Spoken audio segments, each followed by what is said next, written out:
This is the first preview episode of Season 1 of the next series in How to Create a Glitch in the Matrix, the 37 Families.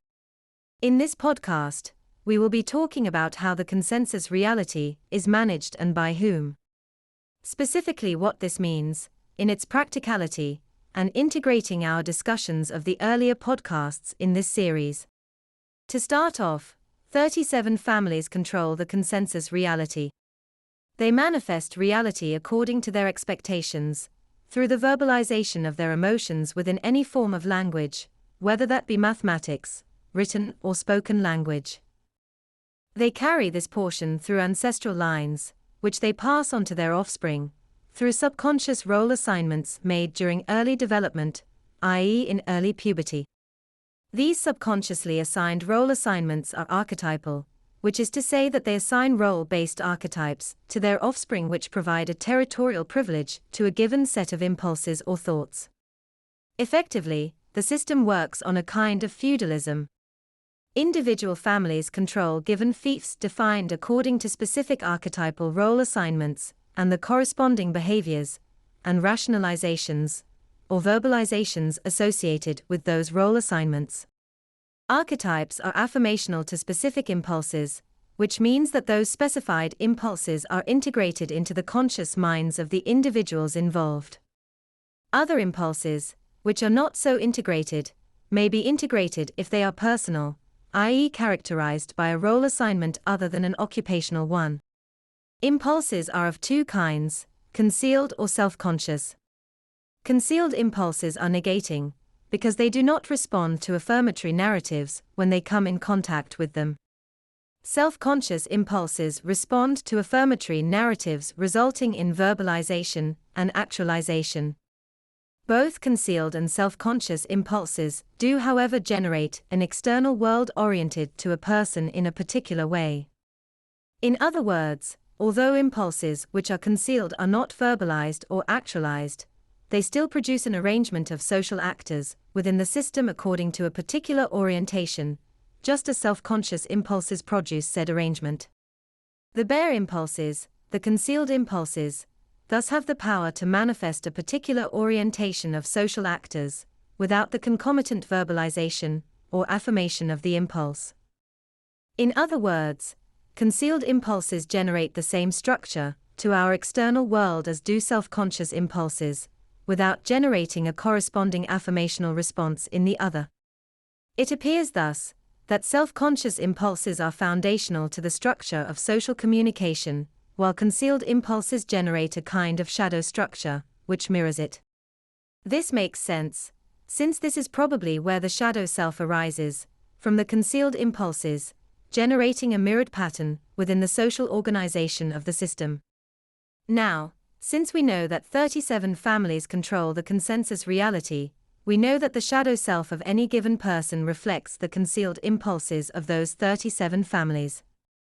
And since we know that each family possesses a fiefdom, we know that they are also restricted archetypally. Which means that they too have concealed, unrationalized, unverbalized impulses, which generate a particular manifestation of the shadow selves of system members. Now, the use of language of any kind, coding, verbal, written, mathematics, to verbalize feelings from the raw material of expectations, means that in every industry, are individuals who are part of these 37 families. Their verbalizations, the manifestations of their expectations, arising out of the raw material of their impulses, determine the consensus reality for all individuals within their particular fiefdom professionally.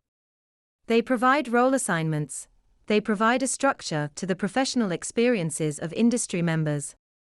This is even true of narrative generation in general.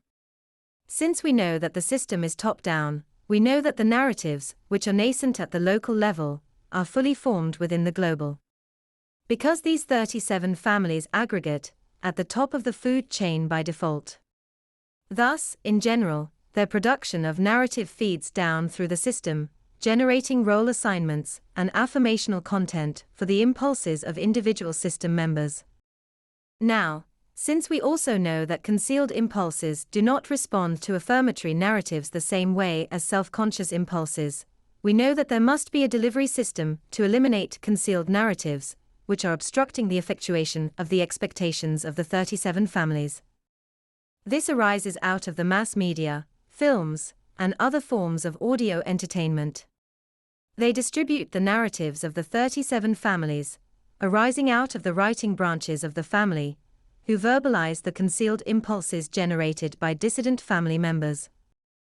As part of this, these writers craft films and other media, which provides role assignments for system members. From the top down, actors then act as stand-ins linked to these role assignments, filling in the gaps created by concealed impulses.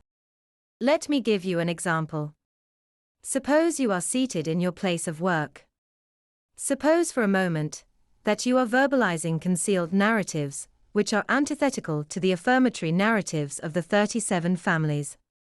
Now, suppose you have a co-worker who is obviously under the control of those narratives. When your verbalizations do not match the expected verbalizations according to the narratives of the 37 families, the result is a dissonant consensuality. A separation between the consensual space, which you are generating, and the one to which she belongs. This means that there is a real divergence in your experience from hers. The gaps between your two narratives are filled in by actors, acting out the patch in the narrative, created by the dislocation between two consensual streams. In other words, an actor takes on your role during this gap, from the perspective of your co-worker, and vice versa. This arises out of what is a nonlinear experience of reality. Since the consensual reality is defined by the verbalizations of the 37 families, they can also decide that consensual reality. This means they can step outside the lines, so to speak, of the consensual space. This is likely managed by the generation of narrative or verbalization of concealed impulses, very much like the generation of a dissonant consensuality. Finally, this also means that the appropriation of ideas follows from the hierarchy of family lines.